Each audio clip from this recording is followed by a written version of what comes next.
দাদু হসপিটালে মৃত্যুর সাথে লড়াই করছে, তাই ভাবলাম একবার শেষবারের মতো দেখে আসি। আসলে বেশ কিছুদিন ধরে দাদু অসুস্থ থাকায় দাদুকে হসপিটালে ভর্তি করতে হয়েছিল। আর আজকে হঠাৎ করে খবর এসেছে দাদুর অবস্থা নাকি খুবই খারাপ। এর আগে কিন্তু দাদু অনেকবারই হসপিটালে ভর্তি হয়েছিল, কিন্তু তারপরেও সুস্থ হয়ে বাড়ি ফিরে এসেছিল। তাই প্রথম দিকে মনে হচ্ছিল যাবো না, পরে মনে হলো যাই গিয়ে একবার দেখেই আসি। আর যাচ্ছি শুধু একটাই কারণে, কারণ দাদুর সাথে কাটানো ছোটবেলার অনেক ঘটনা আছে। তবে একটা মজার বিষয় কি জানো তো, এই দাদুই কিন্তু ছোটবেলায় আমাকে বিয়ে করতে চাইতো। আর এই সুযোগেরই সদ্ব্যবহার করে আমি রোজ বিকেলে দাদুর কাছ থেকে 1 টাকা নিয়ে পেপসি খেতে যেতাম। যাই হোক, তোমরা কিন্তু আমার দাদুর জন্য অবশ্যই প্রে করো। আমার দাদুর কিন্তু এখনো মরার বয়স হয়নি, কারণ দাদুর বয়স সবে মাত্র 88। হ্যাঁ, এবার একটা কথা বলি, উনি কিন্তু আমার নিজের দাদু নয়। আসলে এই দাদু আমাদের পুরনো বাড়িতে ভাড়া থাকতেন। যাই হোক, এখন কিন্তু হসপিটালে যাওয়ার জন্য আমার লুকটা রেডি হয়ে গেছে। নাও এবার তোমরাই কমেন্টে জানাও আমাকে কেমন লাগছে, আর সাথে নেক্সট ভিডিওর জন্য সাবস্ক্রাইব করতে ভুলো না। বাই। বসে বসে ফোন দেখছিলাম, সেই সময় আমার বান্ধবী আমাকে ফোন করে বলে, হ্যাঁ রে বৃষ্টি, তোর এক্সের অ্যাক্সিডেন্ট হয়েছে আর ওকে শুধু শ্মশানে নিয়ে গেছে।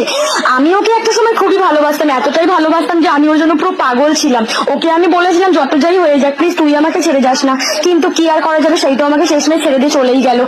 আমি শ্মশানে যাবো বলে কিন্তু আমি একটুও মেকআপ করিনি। একটা সময় ওর জন্য কান্না করতে করতে আমার চোখের নিচে ডার্ক সার্কেলস পড়ে গেছিল। এখন আমি সেই চোখে ভালো করে কাজল আর আইলাইনার পরে নিয়েছি।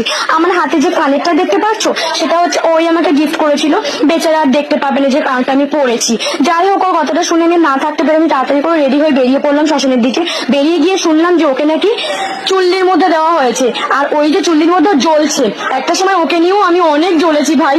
বসে বসে ভাবছিলাম এটাই ভগবান যা করে ভালোর জন্যই করে, আর যদি ওর সাথে আমার রিলেশন থাকতো আমাকে হবু বিধবা হয়ে থাকতে হতো।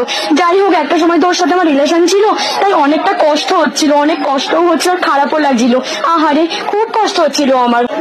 হঠাৎ শুনে আমার দিদা মারা গেছে আর সবাইকে যেতে হবে শ্মশানে। আমিও দেরি না করে ঝটাপট রেডি হয়ে চলে গেলাম শ্মশানে। আর চলো আমার দিদা মারা যাওয়ার আর শ্মশানের ব্লগটা তোমাদের সাথে শেয়ার করি। আর আগে আমি একটু রেডি হয়ে নি, আর শ্মশানে গিয়ে কি কি হয় তো চলো পুরো ভিডিওটা দেখতে থাকো, সবটাই শেয়ার করবো তোমাদের সাথে। আমি ভেবেই পাচ্ছিলাম না কোন ড্রেসটা পরবো, তারপরে আমি ভাবলাম যে আমার তো একটা সুন্দর ড্রেস আছে, আর আমি এই ড্রেসটা পরে নিলাম। আর একটু মেকআপ না করলে হয়, মনে একটু পরি পরি লাগছে না আমাকে না দেখতে? তো চলো এবার চলো দেখা যায়। ফাইনালি আমি শ্মশানে চলে এলাম, আর সবার মাঝখানে ভিডিও করতে কেমন একটা লাগে বোঝোই তো তোমরা, সেই জন্য আর কারোর সামনে ভিডিওটা করলাম না, একটু ভিতরে এসে দেখছিলাম।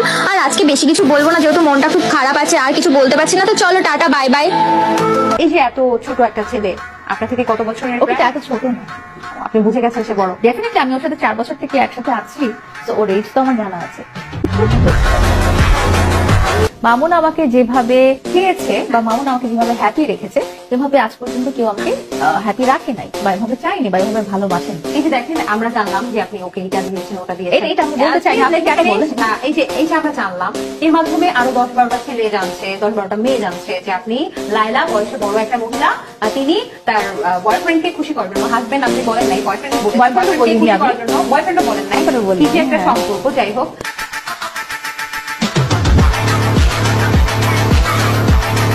তাকে খুশি করার জন্য সে গাড়ি বাড়ি দিচ্ছে। তাহলে সবাই এরকম খুঁজবে না যে এরকম আমারও একটা সুগার মাম্মি হয়ে যাবে।